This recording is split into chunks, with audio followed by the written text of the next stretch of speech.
Uh, hey everyone, welcome back to the channel.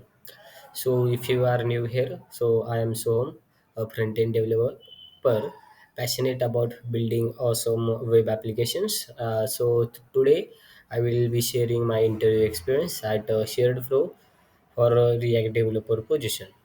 I will break down the rounds, the types of question asked, and my personal insight. So you can be better prepared if you are aiming for similar role. So without wasting time, let's dive into the video. So the first round is a screening call. So in that call, the HR. The first round was a basic screening call with HR. It lasted about 10 to 15 minutes, where they asked my experience with React and front-end development, my current projects I'm working on, and my expected salary and notice periods. So pretty straightforward, just ensure I was a good fit for the role. Then the second round is a technical interview. So the second round was a technical interview with a senior developer. Here are some key questions asked. They are asked in my technical interview. So I will just only try to explain each and every questions in my technical interview. So the first question asked me was which complex concept in a React did you use in your last project? So, in my last project, I used several advanced React concepts, including React Hook, use memo, use callback. This is a React optimization process, and to optimize re-rendering performance by memoizing expensive calculation and preventing unnecessary re-renders. For that, we use memo and use callback for React context and a Redux toolkit for efficient global state management and reducing drilling problem. We I use in my project Redux toolkit for code splitting and lazy loading. So user lazy react.lazy and suspense to improve initial page load speed. Then custom hooks. So encapsulated reusable logic like API fetching, form validation, and event listeners.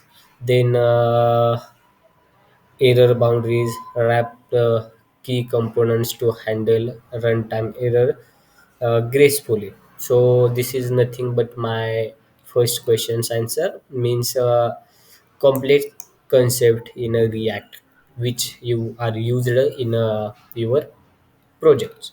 So this is my first question, and another question was which JavaScript and React architecture you have worked on.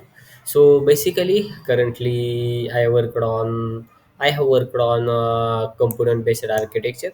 So modular reusable components following the single responsibility principle. For that, we can use the component based architecture. Then atomic design. So this atomic design I have used in my Barney Pharma project right now. So organized UI components into items, modules, organisms, templates, and for page. Then Redux toolkit architecture. For Redux toolkit architecture, structured and state with slice and selectors for a better maintainability. For that, using Redux toolkit architecture, then micro front-end architecture. So broke large application into independent micro apps communicating via events. For that, working on micro front-end architecture. So micro front-end architecture, this question is asked me in a future means which micro front-end architecture you worked on. So something like that. For server side rendering, SSR, and static site generation, used Next.js for better optimization performance. So then the another question is, how do you test components in React?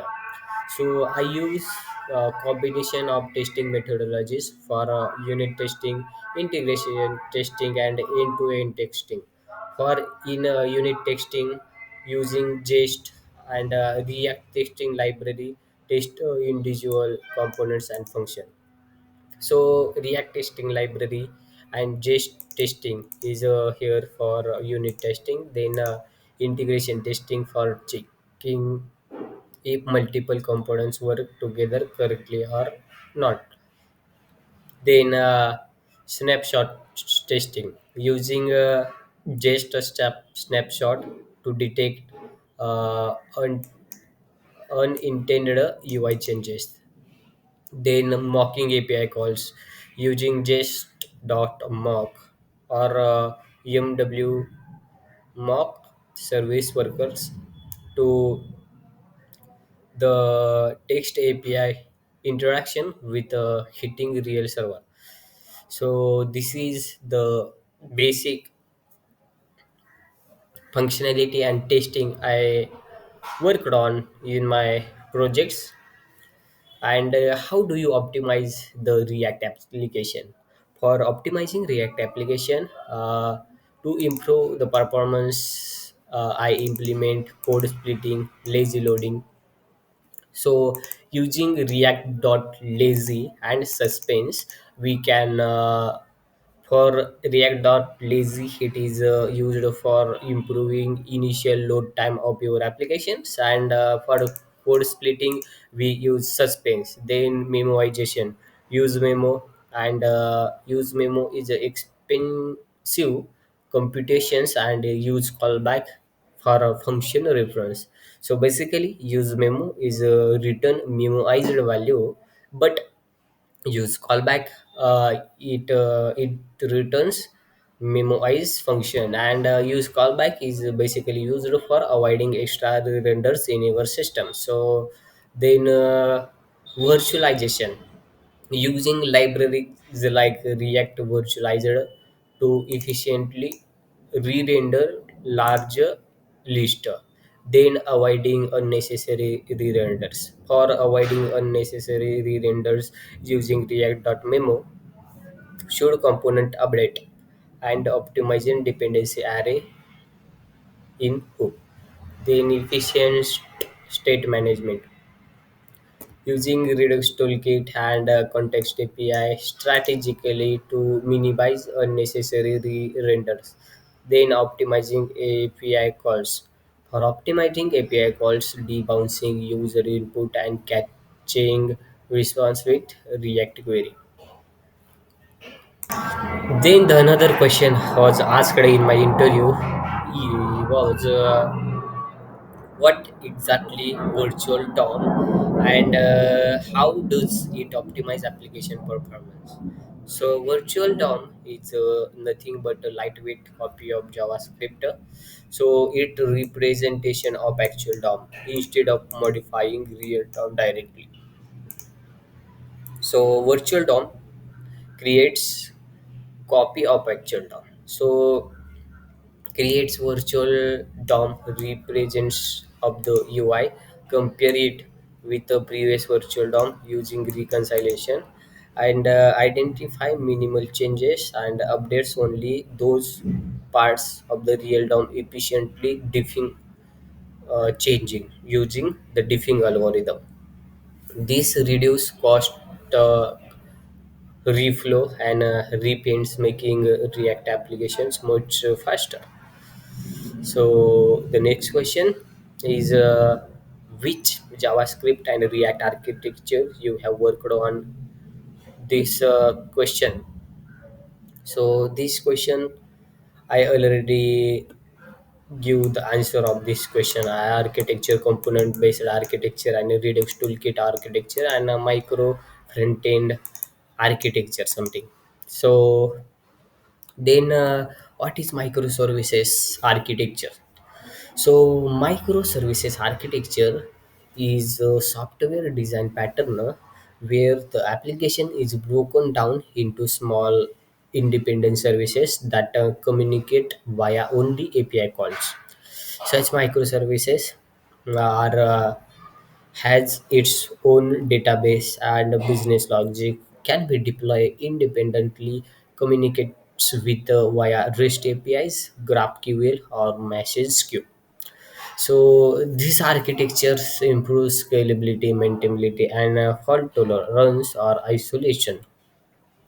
And the next question was asked in my interview: how do you determine when to use TypeScript or JavaScript in your projects?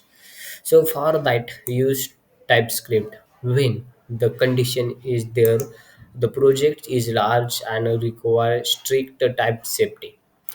For type safety, we mention type or interface in TypeScript. So you want to better IDE support or to completion error detection. For that we can use TypeScript. And also you are working with a large team to prevent type related works, and API response needed strict data structure enforcements. For that we definitely use TypeScript. And when to use JavaScript, the project is small and does not require type safety. For that, definitely you can use JavaScript. And you need fast prototype with list setup. Definitely you prefer TypeScript as well. And no, JavaScript. Then you working on projects where TypeScript overhead isn't necessary. Then definitely go with JavaScript. And another question, the next question was asked me in my interview is which testing methodology you have used in project. So for testing methodology, we can use unit testing using Zest or React testing library for finding bugs in components, and for integration testing is there for finding or accurately verify interaction between components. We can use integration testing. And end-to-end testing is using uh, crypase to test a full user flow. Then snapshot testing is there, ensure UI component do not change unexpectedly. For API testing, use postman for backend API validation. Then how do you handle Git version control in a React project? For branching strategy, follow Git flow is main develop feature and hotfix branches are there. So definitely you will be all working on a couple of branches when you are working with a team in a company. So then commit message using meaningful commits message uh, for feed fix refactor. This is for commit. Then pull request and code review. So create PRS pull requests for code change and ensure prep review. You can use git pull. Then rebasing versus merging. So prefer rebase for a cleaner history. Merge is a non-linear workflow, then handling merge conflicts. So resolving using git tools like git dev, git merge tool. And then version tagging and release. For that we can use git tag. Then what is micro front-end architecture? So this question is asked me in my interview. So micro front-end architecture is a front-end design pattern where different teams build independent front-end modules that combines into single-page application. It helps in independent deployment, tech stack flexibility, and scalability of your applications, and as well as how this micro front-end architecture implement in industry. So for that, using Webpack module, the micro front-end architecture is implemented. Then using iframes, then using ESP, single page application frameworks. So this is overall number of questions is asked in my interview. So this is all questions is related to my technical interview, and I hope this definitely question arise when you are applied for a front end developer with your experience, because sorry, company definitely expect as a senior engineer with their thinking ability and problem solving skills. For that, definitely you need to work on these small things. So this is overall experience, interview experience at Sharedpro, and I hope this video is helpful for you in your interview as well. So thank you so much for watching this video till the end, and see you in the another video with another experience. Bye bye.